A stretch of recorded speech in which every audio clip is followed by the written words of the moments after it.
आप सबका स्वागत है एक बार फिर से KP college of arts and science की यूट्यूब क्लास में। और हम पढ़ रहे हैं ये सर्वोच्च न्यायालय के ऊपर अपना थर्ड पार्ट है। और हम आज सर्वोच्च न्यायालय के क्षेत्राधिकारों के बारे में पढ़ेंगे कि सर्वोच्च न्यायालय है, सर्वोच्च न्यायालय, उसकी क्षेत्राधिकार क्या है। ठीक है ना, क्राइटेरिया यानी कहाँ तक उसकी जो पावर है, कौन कौन सी शक्तियाँ उनके पास होती है। तो मतलब क्षेत्राधिकार का मतलब होता है कि इनका क्षेत्र कहाँ तक लिमिट है। ठीक है ना, कहाँ तक ये जो सर्वोच्च न्यायालय वो अपना कार्य कर सकता है, तो वो क्या रहता है, सर्वोच्च न्यायालय का क्षेत्राधिकार। तो देखिए यहाँ पे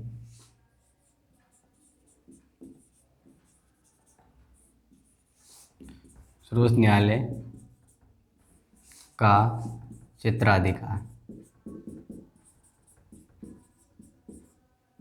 ठीक है, तो अब क्षेत्राधिकार से आप समझ गए होंगे कि कहाँ तक इसका जो क्षेत्र है, किस लिमिट तक है जो सर्वोच्च न्यायालय वो अपना कार्य करता है। तो इसमें आप ध्यान रखना है कि हम यहाँ पे 3 रूपों की चर्चा करेंगे। ठीक है ना, यानी क्षेत्राधिकार का अध्ययन हम करेंगे। तो इनके क्षेत्राधिकार अध्ययन यानी क्या कहने का मतलब है, जो इसके रूप हैं क्षेत्राधिकार के, वो 3 रूपों की हम चर्चा करेंगे। तो पहला है प्रारंभिक क्षेत्राधिकार। पहला है प्रारंभिक क्षेत्राधिकार। ठीक है ना, ठीक है। और इसके बाद दूसरा हम पढ़ेंगे कि प्रारंभिक क्षेत्राधिकार है वो सर्वोच्च न्यायालय है कि इसमें क्या क्या है, तो वो समझेंगे। नेक्स्ट फिर हम पढ़ेंगे अपीलीय क्षेत्राधिकार। अपीलीय क्षेत्राधिकार।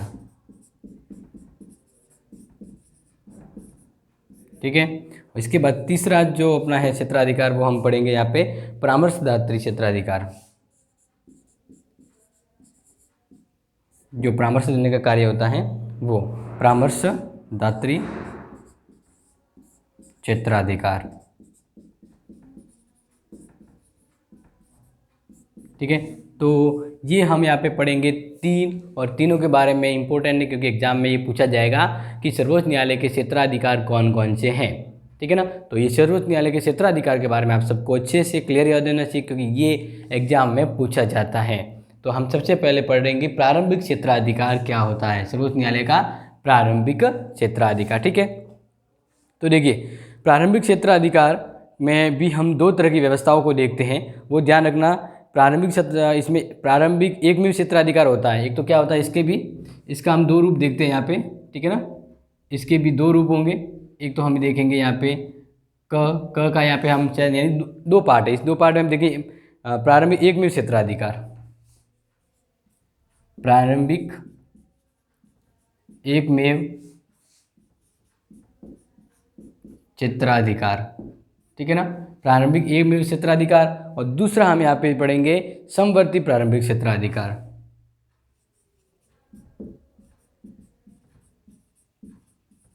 समवर्ती प्रारंभिक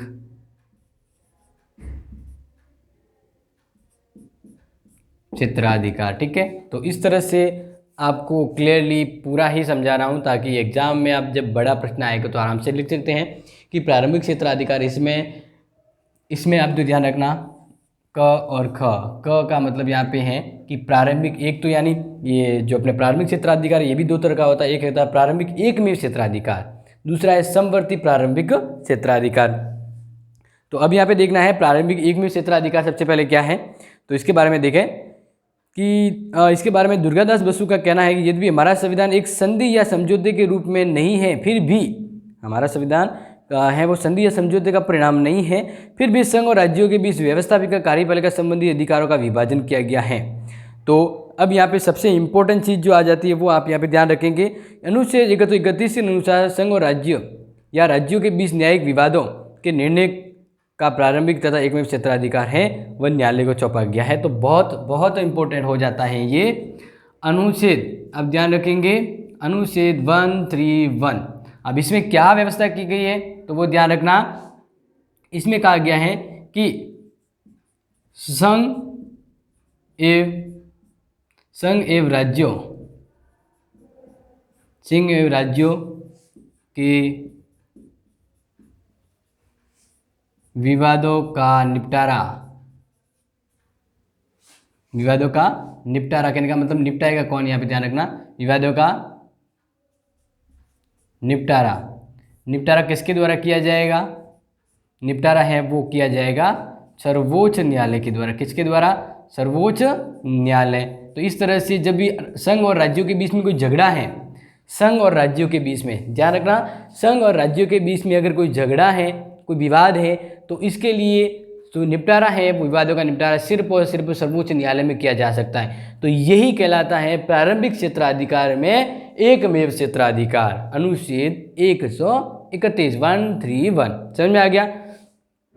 अब इसमें इनके कौन कौन से झगड़े आ सकते हैं, तो वो देखिए, भारत सरकार तथा एक या एक से अधिक राज्यों के बीच विवाद होता है, या भारत सरकार और राज्य या कई राज्यों का या फिर एक या अधिक राज्यों के बीच विवाद, दो या दो मतलब राज्य या दो किसी अधिक राज्य हैं उनका विवाद होता है, तब मामला है सर्वोच्च न्यायालय में जाएगा। और तीसरी कंडीशन, दो या दो से अधिक राज्यों के बीच विवाद हो जिनमें कोई ऐसा प्रश्न सन्निहित हो जिस पर किसी वेद अधिकार का अस्तित्व या विस्तार निर्भर करता हो। तो जब राज्यों के बीच में ये कोई बड़ा मसला खड़ा हो जाता है, तब उसके लिए निपटारा है वो सर्वोच्च न्यायालय करता है। ये एकमेव क्षेत्राधिकार कहलाता है, प्रारंभिक क्षेत्राधिकार का एक रूप।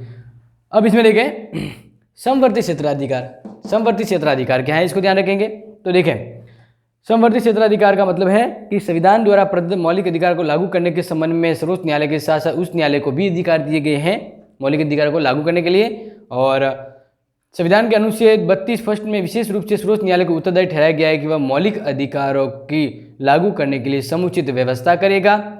इस प्रकार मौलिक अधिकार को लागू करने के लिए सर्वोच्च न्यायालय, उस न्यायालय, किसी भी न्यायालय द्वारा आवश्यक सामग्री यानी किया जा सकता है। तो सबसे इंपॉर्टेंट ये हो गया, ये वाला आपको ध्यान रखना है जो मैं बता रहा हूँ कि अनुच्छेद 32 और 32 में अगर ध्यान रखें तो फर्स्ट के अनुसार का क्या है कि ये सर्वोच्च न्यायालय का दायित्व होगा। सर्वोच्च न्यायालय का दायित्व है कि मूल अधिकारों को लागू करें एवं सुरक्षा करें। तो इस तरह से समवर्ती प्रारंभिक क्षेत्राधिकार से आपको मेरे हिसाब से समझ में आ गया होगा कि प्रारंभिक क्षेत्राधिकार का मतलब क्या है। अनुच्छेद 32 के अनुसार सर्वोच्च न्यायालय है, उसका दायित्व है कि मूल अधिकारों को लागू करें एवं यहाँ पे ध्यान रखना है कि इनकी सुरक्षा करने का पुख्ता जो व्यवस्था है वह भी ये करेगा।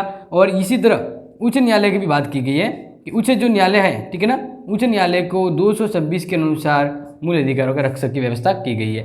तो ये हो गया अपना प्रारंभिक क्षेत्राधिकार। प्रारंभिक क्षेत्राधिकार मेरे हिसाब से यहाँ तक आपको कन्फ्यूजन क्लियर हो गया होगा, ठीक है ना। अब नेक्स्ट हम बढ़ते हैं। आपको इंपॉर्टेंट लग रहा है ना कि भाई ये बिल्कुल सही क्लास है और सही लग रहा है, बिल्कुल इंपॉर्टेंट चीज़ है जो सर पढ़ा रहे हैं, तो आप जो भी इंपॉर्टेंट लगे इसको स्क्रीनशॉट ले लें, क्योंकि जब आगे पढ़ेंगे तो कुछ है वो मिटाना पड़ेगा, इरेज करना पड़ेगा, और नया पढ़ेंगे तो आपको स्क्रीनशॉट लेते रहना है। अब आगे देखें, अपीलीय क्षेत्राधिकार क्या है। अपीलीय क्षेत्राधिकार, तो अपीलीय क्षेत्राधिकार में आपको ध्यान रखना 4 तरह की अपील होती है। कितने तरह की अपील होती है? 4 तरह की अपील होती है। तो वो हम यहाँ पे पूरी अच्छे से डिस्कस करेंगे। तो इसको यहाँ पे देख लीजिए, अगर आपको नोट कर लिया है, नहीं किया है तो सीधा स्क्रीनशॉट ले लें, क्योंकि मिटा रहा हूँ नेक्स्ट यहाँ पे, ठीक है ना, स्क्रीनशॉट ले लेना है। Thank you. आगे देखें,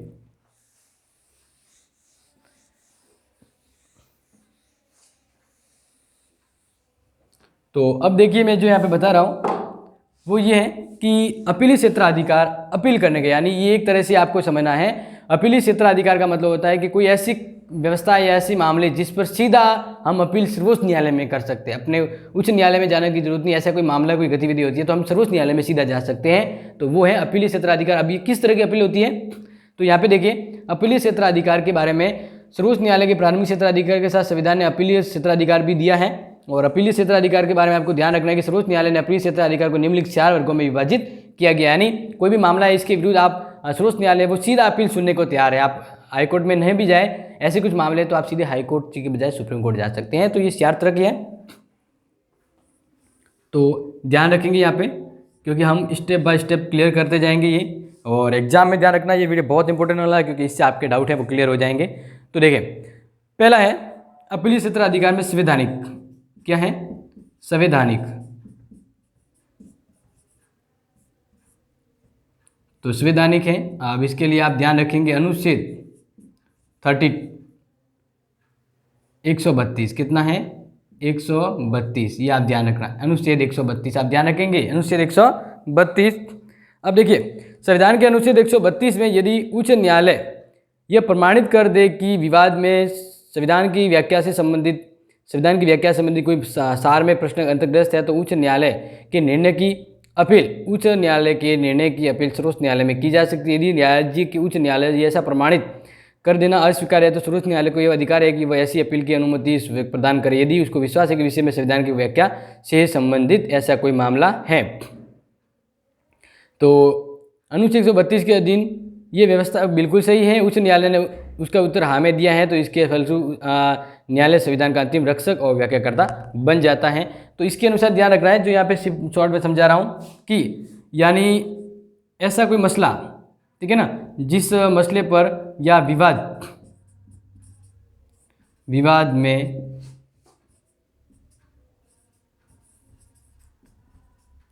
संविधान से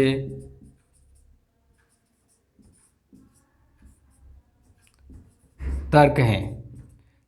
देखो संवैधानिक अनुच्छेद का मतलब है कि ऐसा कोई विवाद जिसमें संविधान से संबंधित कोई तर्क हैं तो इसके लिए हाई कोर्ट व उसके विरुद्ध हम अपील है वो कहाँ कर सकते हैं, सर्वोच्च न्यायालय में जा सकते हैं। तो यही कहलाता है संवैधानिक अपने अपीली क्षेत्र अधिकार संवैधानिक अपील। यानी संवैधानिक अपील का मतलब है ऐसा कोई मामला जो हाई कोर्ट में है और इस विवाद में कोई संविधान से संबंधित कोई तर्क आ रहा है, कोई अनुच्छेद या कोई मामला जो संविधान में संबंधित कोई संबंध रखता है तो फिर ये मामला है वह हाईकोर्ट के खुद भी कह सकता है कि अपील आप वहाँ पे करें, या ये इसके द्वारा ये जो मामला है वो सर्वोच्च न्यायालय में भेजा जा सकता है, या इसके विरुद्ध अपील है वो सर्वोच्च न्यायालय में की जा सकती है। तो ये हो गया संवैधानिक, ठीक है ना।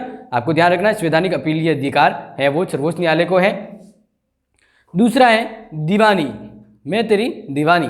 दीवानी का मतलब यहाँ पे समझना है पैसों से संबंधित विवाद। यहाँ पे आपको ध्यान रखना है कि पैसों से संबंधित अगर कोई विवाद है तब वह विवाद कहलाता है दीवानी मामला, ठीक है ना। यानी दीवानी अपीलीय अधिकार का मतलब होता है कि ऐसे अपील जो दीवानी अधिकारों से संबंधित है जिसके लिए आप सर्वोच्च न्यायालय में जा सकते हैं। तो यहाँ पे दूसरा देखेंगे दीवानी।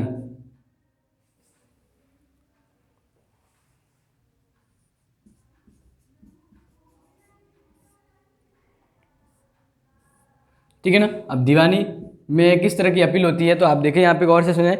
इस संबंध में मूल संविधान के अंतर्गत जो व्यवस्था है उसे 1972 में हुए संविधान के 30वें संशोधन द्वारा परिवर्तित कर दिया गया। पहले कुछ इसमें अलग व्यवस्था थी लेकिन बाद में 1972 में इसको 30वें संविधान संशोधन द्वारा चेंज कर दिया गया। और इससे पूर्व यह व्यवस्था कर दी गई कि उच्च न्यायालय ने सर्वोच्च न्यायालय में केवल ऐसे ही दीवानी विवादों की अपील की जा सकती है जिसमें विवाद का राशि 20,000 से अधिक हो। मतलब पैसों से संबंधित कोई मामला है कोई राज्य या किसी नागरिकों के बीच, तो 20,000 तक का मामला है ना, 20,000 तक का कोई मामला है तो उसके लिए सुनवाई है वो हाईकोर्ट में ही होती थी, ठीक है ना, वो सर्वोच्च न्यायालय नहीं जा सकता था। लेकिन 1972 के बाद ये संशोधन कर दिया गया कि अब जरूरी नहीं है कि 20,000 हो, अगर ऐसा कोई लगे, ठीक है ना, तो इसके लिए वह व्यक्ति या फिर वो हाईकोर्ट खुद भी ये मामला है सुप्रीम कोर्ट भिजवा सकता है। तो इसके लिए जो पैसों की बात था कि भाई मामला 20,000 से ऊपर का हो तभी सर्वोच्च न्यायालय जाएगा, तो ये कैंसिल है। अभी कोई भी मामला है वो दीवानी मामला अगर उच्च न्यायालय समझे तो वो उसे सर्वोच्च न्यायालय के पास भेज सकता है। तो आप ध्यान रखना 20,000 की जो वैधता थी ना कि 20,000 से ऊपर हो तभी सर्वोच्च न्यायालय में जा सकता है। तो आप ध्यान रखना ये 30वां संशोधन हुआ था, 30वां संशोधन हुआ था 1972। इस 1972 के द्वारा जो लिमिट थी 20,000 की, ठीक है ना, उस 20,000 की लिमिट को कैंसिल कर दिया गया। अब दीवानी मामलों के लिए ऐसा जरूरी नहीं है कि 20,000 का मामला या इससे ऊपर का मामला हो तभी आप सर्वोच्च न्यायालय में जा सकते हो, ऐसा कोई ज़रूरी नहीं है। आप किसी भी ऐसा कोई लगे मामला जो 20,000 से कम भी कोई राशि का कोई विवाद है तो इसके लिए आप सर्वोच्च न्यायालय जा सकते हो, अगर वह ऐसा अधीनस्थ न्यायालय वो लिख के या कैसे अपने विचारों में दे। तो ध्यान रखें कि अनुच्छेद 133 को संशोधित करते हुए सिफारिश के अनुसार 30वां संविधान संशोधन किया गया था, जिसके अनुसार अनुच्छेद 133 में संशोधन करते हुए अब धनराशि की सीमा हटा दी गई और ये निश्चित कर दिया गया कि उच्च न्यायालय से सर्वोच्च न्यायालय में ऐसे दीवानी मामलों की अपील की जा सकती है जिसमें उच्च न्यायालय यह प्रमाणित कर दे, ध्यान रखें, उच्च न्यायालय प्रमाणित कर दे कि ऐसे सभी दीवानी मामलों की अपील वहां आगे की जा सकती है। इस विवाद में कानून की व्याख्या संबंधी महत्वपूर्ण सारगत प्रश्न है, अतः 30वें संविधान संशोधन की व्यवस्था निश्चित रूप से उचित है। ठीक है, तो इस तरह से ये जो हाई कोर्ट है, ठीक है ना, या इसके अधीन न्यायालय हाई कोर्ट है, वह सुप्रीम कोर्ट के पास मामला भेज सकता है, दीवानी मामला, अगर इस हाई कोर्ट को लगे कि इस विवाद में सारपूर्ण, यहाँ पे ध्यान रखना, विवाद में सारपूर्ण प्रश्न अंतग्रस्त है, सारपूर्ण प्रश्न अंतर्ग्रस्त हैं। ठीक है ना, यहाँ पे बोर्ड पे आपको शॉर्ट कहने का मैं ज़्यादा से ज़्यादा शॉर्ट यहाँ पे समझा रहा हूँ। वापस समझिए कि दीवानी मामले कहने का मतलब है कि हम सर्वोच्च न्यायालय में पहले 1972 से पहले क्या कर सकते थे कि 20,000 की लिमिट से ऊपर कोई लिमिट है, यानी कि ऐसा कोई विवाद जिसमें 20,000 से ज़्यादा का कोई पैसों का मामला है, तब हम सर्वोच्च न्यायालय में जा सकते हैं, अदरवाइज नहीं जा सकते। लेकिन इसको बदल दिया गया, ठीक है ना, और इसके लिए 30वां संशोधन किया था। लेकिन अनुच्छेद बात करें, कौन सा अनुच्छेद था, तो 133। आप ध्यान रखना 133 का यहाँ पे बात की गई है कि 133 में संशोधन कर दिया गया, और फिर कहा गया कि 20,000 कोई लिमिट नहीं होगी। अगर हाई कोर्ट ये कह दें कि ये जो दीवानी मामला है इसमें कोई सार्वजनिक प्रश्न अंतर्ग्रस्त है जिसका समाधान है वो सर्वोच्च न्यायालय करेगा, तो फिर हाई कोर्ट है वो सुप्रीम कोर्ट को मामला भेज सकता है। तो इसलिए दीवानी अपील यानी दीवानी मामलों में भी सीधे अपील है वह कहाँ की जा सकती है, सर्वोच्च न्यायालय में। फिर है फौजदारी।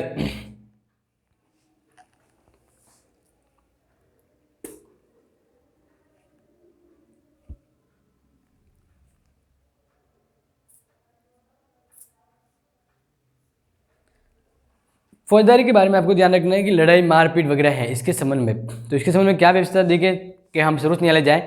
देखिए फौजदारी विवादों में उच्च न्यायालय के निर्णय की अपील निम्न परिस्थितियों में की जा सकती है, यानी उच्च न्यायालय ने अपील प्रस्तुत होने पर किसी व्यक्ति की उन्मुक्ति का आदेश रद्द कर दिया गया हो, उच्च न्यायालय ने अधीनस्थ न्यायालय से विचाराधीन समस्त में प्रश्न अभियुक्त मंगवाया हो, या अगर उच्च न्यायालय प्रमाणित कर दे कि सर्वोच्च न्यायालय उच्च न्यायालय विचार के योग्य है तो अपील की जा सकती है। तो यहाँ पे आ जाएगा अब फौजदारी, यानी फौजदारी विवाद पर भी हम हाई कोर्ट के विरुद्ध अपील है वो सुप्रीम कोर्ट में कर सकते हैं। ठीक है ना, अपील, अब ये अपील है वो सुप्रीम कोर्ट में हो सकती है। अब किस मायनों में क्या इंपॉर्टेंट है तब हम अपील करें, तो इसको ध्यान रखना है कि अगर उच्च न्यायालय ये प्रमाणित कर दे, अगर ये हाई कोर्ट खुद ही क्या कर दे, प्रमाणित कर दे, यानी अनुमति दे दे, हाई कोर्ट खुद अनुमति दे दे कि भाई फौजदारी से संबंधित ये जो मामला है यह सर्वोच्च न्यायालय में जाने लायक है, तो वो मामला सीधा अपील के लिए सर्वोच्च न्यायालय में जा सकता है। इसके अलावा दूसरा है कि खुद उस न्यायालय के अधीन न्यायालय से अभी विचाराधीन कोई मांग, ऐसा कोई विवाद है जिसके प्राणदंड दिया गया है, तो ऐसा कोई मामला है तो वह खुद सर्वोच्च न्यायालय अपने पास मंगवा सकता है। या मृत्युदंड से संबंधित कोई विवाद है, क्या है, मृत्युदंड, यानी ऐसे कोई दो विवाद है, ठीक है ना, एक तो अनुमति तो मतलब खुद हाईकोर्ट ही ये मामला है सुप्रीम कोर्ट भेजने को कहेगा, और दूसरा अगर मृत्यु दंड संबंधी कोई विवाद है तो इस संदर्भ में वह जो मामला है वह किसके अपील के योग्य हो जाता है, सुप्रीम कोर्ट के। ठीक है ना, तो ये हो गया अपने यहाँ पे क्या, अपने यहाँ पे ये हो गया है फौजदारी, जो अपने कहते हैं अपील, हम सर्वोच्च न्यायालय में अपील किस कंडीशन में कर सकते, तो वो कंडीशन यहाँ पे अलाउ कर रहा हूँ। आगे देखें, विशिष्ट कंडीशन में कुछ अपील है वो वहाँ पे की जा सकती है। अब विशिष्ट कंडीशन क्या है तो वो यहाँ पे देख लीजिए।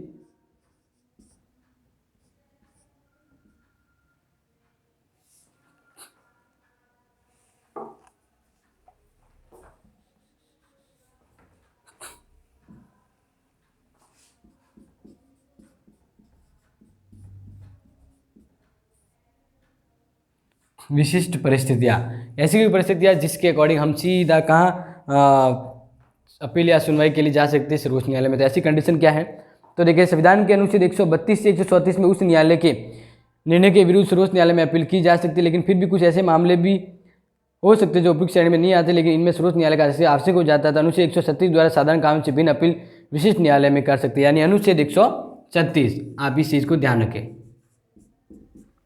अनुच्छेद 136 के अनुसार विशेष मामलों में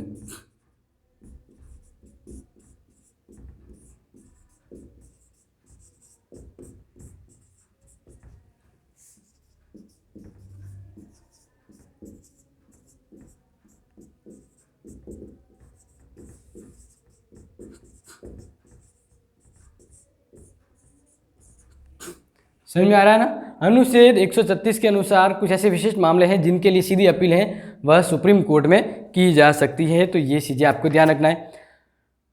नेक्स्ट हम आ जाते हैं और इसमें ध्यान रखना है कि न्यायालय के आदेश में 20 लाख वर्ग मीटर, ये तो कोई इंपॉर्टेंट इसको यहाँ पे गौर नहीं करेंगे। सीधा हम आ जाते हैं परामर्शदात्री क्षेत्राधिकार, तीसरे टाइप का, तो ये इंपॉर्टेंट है, स्क्रीनशॉट ले लीजिए। हम आगे बढ़ते हैं, परामर्शदात्री क्षेत्राधिकार क्या है, ठीक है ना। तो इसमें ध्यान रखना कि संविधान ने सर्वोच्च न्यायालय को परामर्श संबंध देने का अधिकार प्रदान किया है। यानी सर्वोच्च न्यायालय है वह राष्ट्रपति या बड़े पद है उनके कभी अगर जरूरत पड़े जो किसी विवाद न्यायपूर्ण प्रश्न के परामर्श के लिए, तो सर्वोच्च न्यायालय को यह अधिकार है कि वह परामर्श दे सकता है। ये तो संविधान ने इसको परामर्शदात्री का अधिकार दिया है।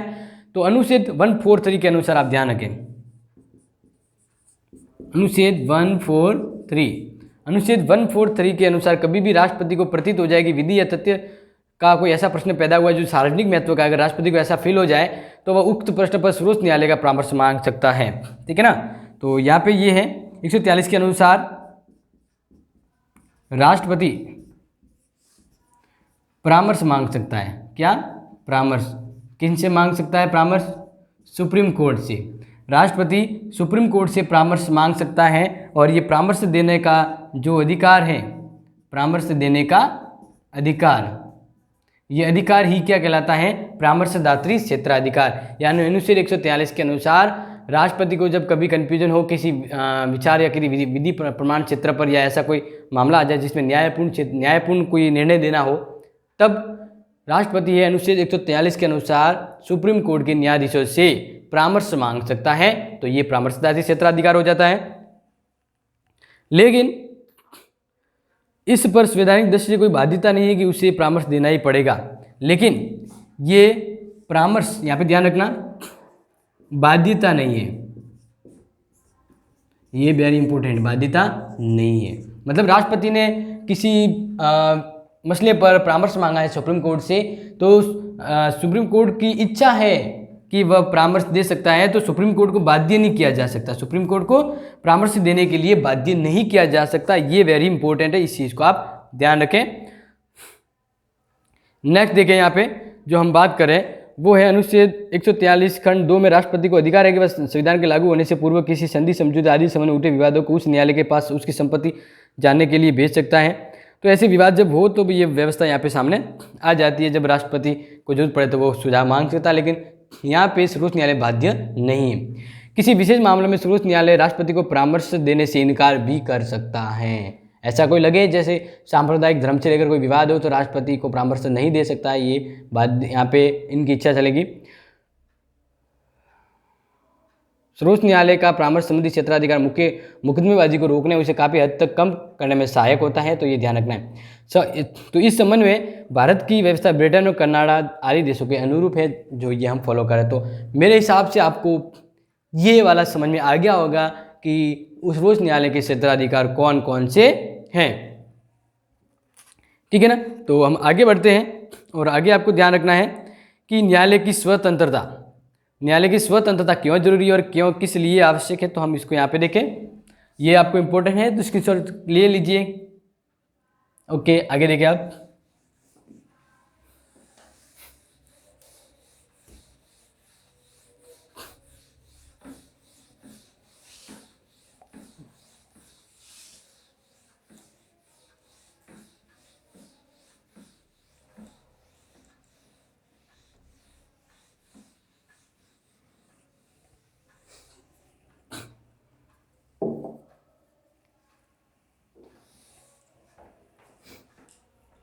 तो देखिए,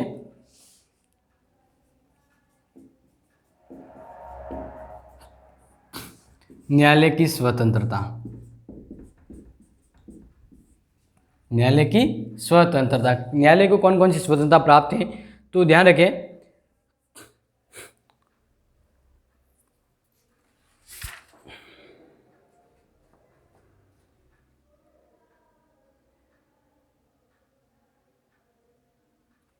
न्यायालय की स्वतंत्रता से कुछ इंपॉर्टेंट जो पहले रह जाता, थोड़ा हम उसको डिस्कस कर लेते हैं, आपको ध्यान रखना है। तो वो है कि जो सर्वोच्च न्यायालय है, ठीक है ना, हम बात कर रहे हैं सर्वोच्च न्यायालय की, तो सर्वोच्च न्यायालय के जो क्षेत्राधिकार है, क्या है? क्षेत्राधिकार है। अब क्षेत्राधिकार में निरंतर क्या हो रही है, वृद्धि हो रही है। निरंतर क्या हो रही है, वृद्धि। अब ये वृद्धि किस कारण से हो रही है, तो इस वृद्धि को हम जानेंगे। यानी सर्वोच्च न्यायालय के क्षेत्राधिकार शक्तियों में वृद्धि हो रही है, तो वृद्धि किस कारण से हो रही है, हम इन वृद्धि के बारे में चर्चा करें तो आपको ध्यान रखना है कि पहला,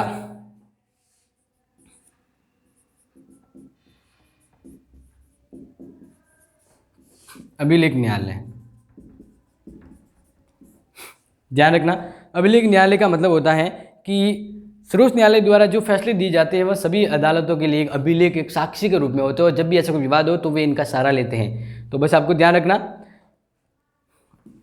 अनुच्छेद 129 के अनुसार, अनुच्छेद 129 का मतलब 129 के अनुसार सर्वोच्च न्यायालय व अभिलेख न्यायालय के रूप में काम करता है।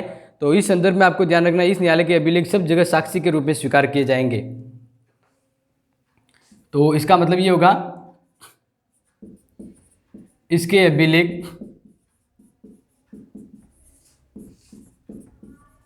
सभी जगह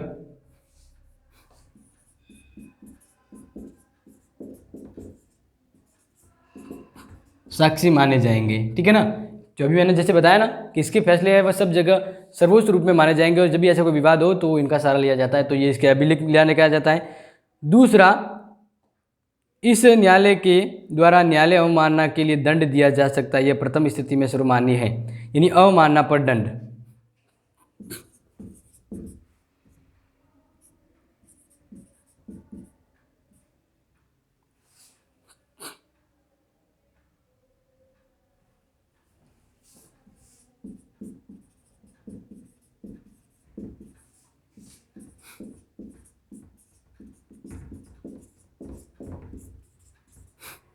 तो इस तरह से ये दो ऐसी चीज़ें जिससे हमें ये पता लग रहा है कि सर्वोच्च न्यायालय हैं वो उनके क्षेत्राधिकार धीरे धीरे बढ़ रहे हैं। और दूसरा सबसे इम्पोर्टेंट, एक तो पहला हो गया अभिलेख न्यायालय के रूप में जब सर्वोच्च न्यायालय काम करता है तो उसके क्षेत्राधिकार धीरे धीरे बढ़ जाते हैं इन कंडीशन में।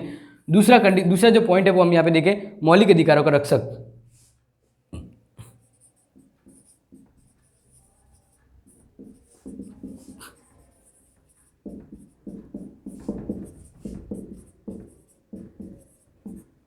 मौलिक अधिकारों का रक्षक, आप इस चीज़ को ध्यान रखेंगे।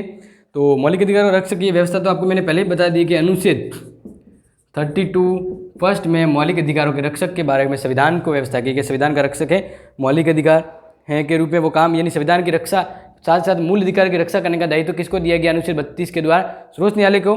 और इसके लिए अधिकारों की रक्षा के लिए जो सर्वोच्च न्यायालय वो रिट जारी करेगा। कितनी रिट, 5 रिट जारी करता है। ठीक है ना, जो मैंने पहले एक बार अच्छे से समझा भी दिया है, फिर भी देख लीजिए कि कौन कौन सी रिट होती है। तो ध्यान रखना, बंदी प्रत्यक्षीकरण, परमादेश, उत्प्रेषण,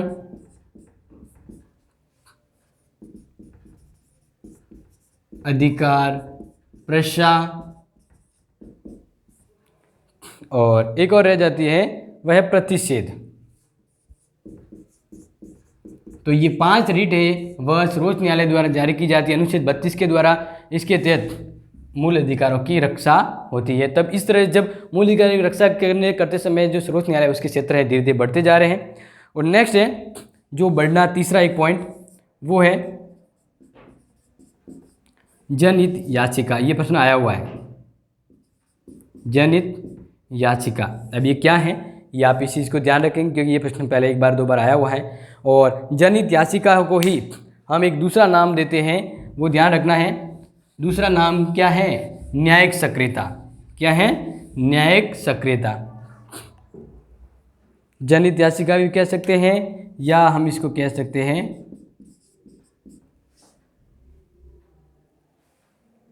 न्यायिक सक्रियता।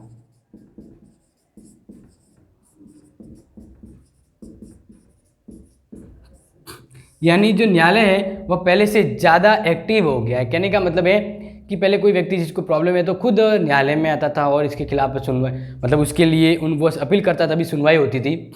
लेकिन अब वर्तमान में क्या हो गया है कि न्यायालय है वह अपने क्षेत्र से आगे बढ़ गया है, यानी ज़्यादा एक्टिव हो गया। अब कोई डाक पोस्ट पर कोई चिट्ठी आती है सर्वोच्च न्यायालय के पास, उसमें ऐसा कोई प्रश्न लगे जिस पर सुनवाई होनी चाहिए, तो वह बिना उस व्यक्ति के उपस्थिति में भी, बिना उपस्थिति में भी, जरूरी नहीं उपस्थित हो, फिर भी उस विवाद पर वो सुनवाई कर सकता है। तो ये कहने का मतलब है कि इसके कार्य क्षेत्र है वो बढ़ गया है। तो ध्यान रखना, जनहित याचिका जो है वह राजनीतिक व्यवस्था में पहले से अधिक महत्वपूर्ण भूमिका है। इस भूमिका के आधार पर सर्वोच्च न्यायालय इन न्यायालयों में विभिन्न तरह की एजेंसियों को अपने कार्य ठीक ढंग से करने के लिए निर्देश देता है और इस बात का प्रतिपादन करता है कि व्यक्ति चाहे कितना ही बड़ा हो, कानून उससे ऊपर है, कानून ऊपर है। तो इसलिए जो यहाँ पे हम बात करें जनहित याचिका का मतलब जनहित के लिए न्यायालय अधिक सक्रिय रूप में काम करता है। ठीक है, और इस तरह से वह ज़्यादा एक्टिव हो गया है और ज़्यादा एक्टिव होने से आपको ध्यान रखना वह अपने कार्य को और अच्छे से कर सकता है, क्योंकि जब कभी दो संस्थाओं में विवाद हो, कोई मामला लेके नहीं आए तो वहाँ पे सर्वोच्च न्यायालय खुद उस विवाद को समझा सकते हैं। यानी कोई किसी एक चिट्ठी, एक पत्र व्यवहार पर भी बस उस व्यवस्था में परिवर्तन या संशोधन या जो है न्यायिक अपीलीय क्षेत्राधिकार के तौर पर वही चुनाव को मतलब उसमें सुनवाई कर सकता है। ठीक है, तो आगे हम नेक्स्ट है, तो ज़्यादा लॉन्ग हो गया, हम इसको इस नेक्स्ट है सेशन को स्टार्ट करेंगे नेक्स्ट वीडियो में। तो नेक्स्ट वीडियो में हम बात करेंगे न्यायालय की स्वतंत्रता के बारे में। ठीक है ना, और इसके बाद हम न्यायिक पुनरावलोकन को भी समझ लेंगे कि न्यायिक पुनरावलोकन है क्या और इसकी लिमिटेशन क्या है। ठीक है ना, और न्यायिक पुनरावलोकन के बाद उसकी आलोचना को समझेंगे और आलोचना को समझने के बाद हम ये जो मेरे हिसाब से लग रहा है कि नेक्स्ट जो पार्ट होगा या तो वो लास्ट पार्ट होगा या एक और सेकंड लास्ट हो सकता है। तो तब तक पढ़ते रहिए, कुछ भी कन्फ्यूजन है तो शेयर कर सकते हैं। Thank you, have a nice day and take care.